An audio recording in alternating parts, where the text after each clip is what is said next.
El 911 sería un año decisivo para Francia, y también para Rollón el Errante, un vikingo que imponía por sus enormes dimensiones físicas. En esa fecha, aquel noruego y sus vikingos alcanzaron un acuerdo con el rey carolingio Carlos el Simple, en virtud al cual Carlos concedía a Rollón una parte del reino franco de Neustria. A partir de entonces, aquella región de tierra francesa pasó a ser conocida como Normandía, es decir, la tierra de los hombres del norte, y Rollón fue el primer duque de Normandía. Un siglo más tarde, uno de aquellos duques, Guillermo, protagonizaría una invasión de Inglaterra desde Normandía, y durante aquella expedición tendría lugar una de las batallas más decisivas de la Edad Media, Hastings. Todo se precipitó en el año 1066. El 5 de enero, en su lecho de muerte, Eduardo el Confesor designó como heredero al trono de Inglaterra a Harold Godwinson. Ese mismo Harold, sin embargo, había realizado un viaje a Normandía solo un año antes, y allí Harold había dado su palabra al duque Guillermo de que le ayudaría a ocupar el trono de Inglaterra tras la muerte del rey Eduardo.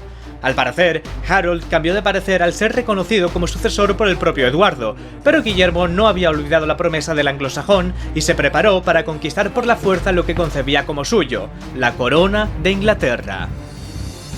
Sin embargo, Guillermo no era el único competidor al que debía enfrentarse el nuevo rey de los anglosajones.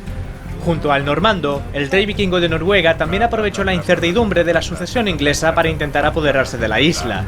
Así, en 1066 iban a enzarzarse en violenta guerra tres líderes guerreros, todos ellos con el fin de conquistar la corona de Inglaterra: el rey anglosajón Harold Godwinson, el duque Guillermo de Normandía y el rey noruego Harald Hardrada. Era un duelo de gigantes del que solo uno podría salir vencedor. Consciente de la doble amenaza que se cernía sobre Inglaterra, Harold contempló como más acuciante la de Guillermo, de modo que marchó hacia el sur de la isla para repeler la invasión de los normandos. La fortuna no le fue favorable. El mal tiempo en el Canal de la Mancha impidió a Guillermo hacerse a la mar durante varias semanas, mientras que los noruegos de Harald Hardrada sí cruzaron el mar y desembarcaron en Inglaterra sin hallar resistencia. Aprovechando las circunstancias, el vikingo avanzó rápidamente hasta York. Entonces, a las puertas de la ciudad, le salieron al paso los ejércitos de los condes de Northumbria y Mercia, si bien los vikingos se enfrentaron a ellos y vencieron. En consecuencia, York se rindió a ellos. La suerte parecía sonreír a Harald Hardrada, que ya prácticamente tenía Inglaterra bajo su control. Pero fue entonces cuando reaccionó Harold Godwinson, haciéndolo con increíble agilidad. Abandonó la costa sur y volvió velozmente hacia el norte para hacer frente a los vikingos.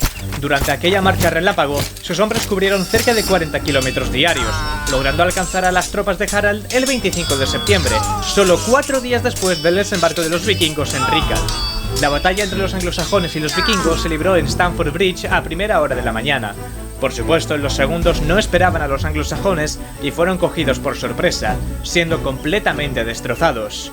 Aquel día murió en batalla el propio rey Harald Hardrada. Uno de los 3 candidatos al trono de Inglaterra acababa de ser neutralizado.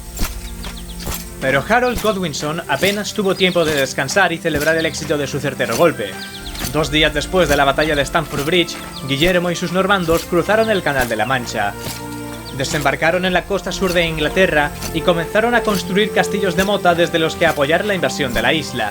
Entonces el anglosajón movilizó nuevamente a sus hombres y repitió la extraordinaria marcha que le había granjeado la victoria sobre los noruegos.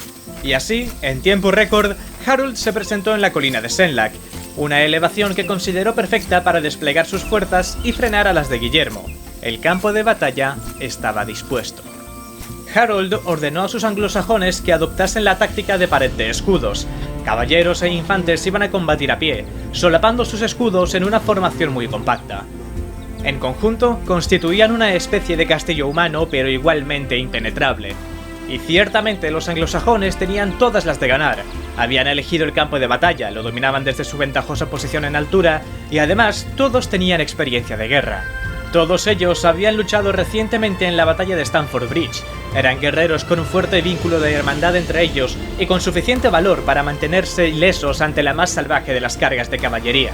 Y para dotar de mayor cohesión al muro de escudos, en el centro del mismo luchaban los huscarles reales, el cuerpo de élite de los anglosajones. Muchos de ellos combatían con pesadas hachas barbudas de 2 manos, con las que podían decapitar a un caballo de un solo golpe. Por lo general, a los portadores de hacha les acompañaba un lancero. En conjunto, formaban una pareja perfectamente diseñada para la defensa y el ataque.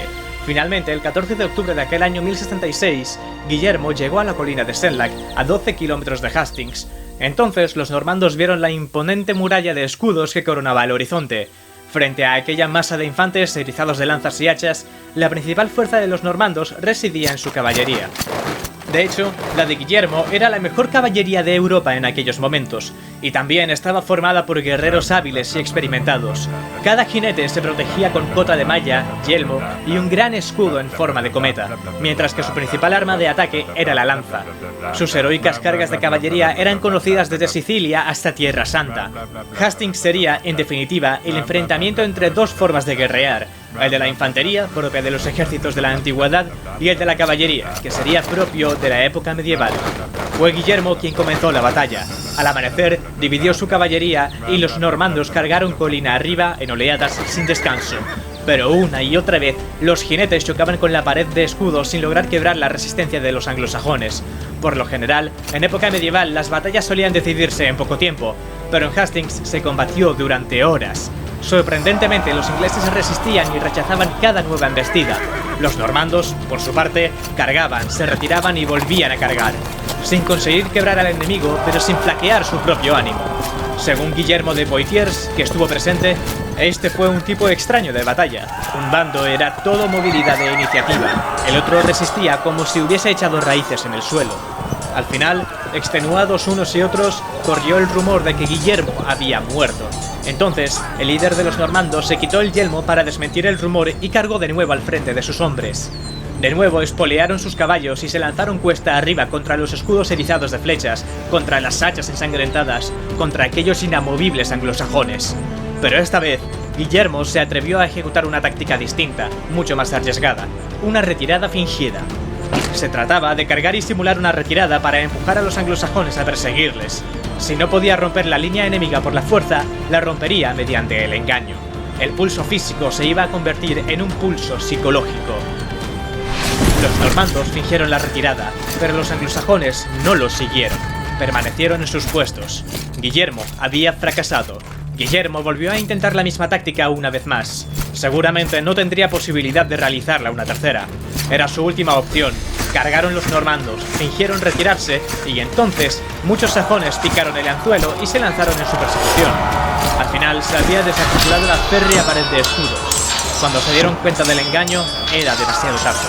Los normandos dieron media vuelta y los barrieron. El caos fue absoluto entre los sorprendidos anglosajones. Intentando reagrupar a sus hombres, el propio Harald murió de un flechazo en el ojo.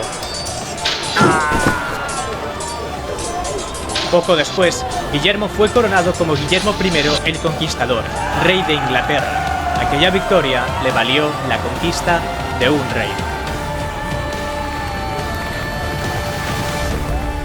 Y este es el final del vídeo. Terminamos el vídeo como en las grandes noches de teatro, presentando a los principales protagonistas. Si os ha gustado el vídeo, os voy a pedir que por favor os suscribáis, le deis a me gusta y dejéis un comentario sobre qué otro personaje, batalla, acontecimiento o curiosidad histórica os gustaría ver en el canal.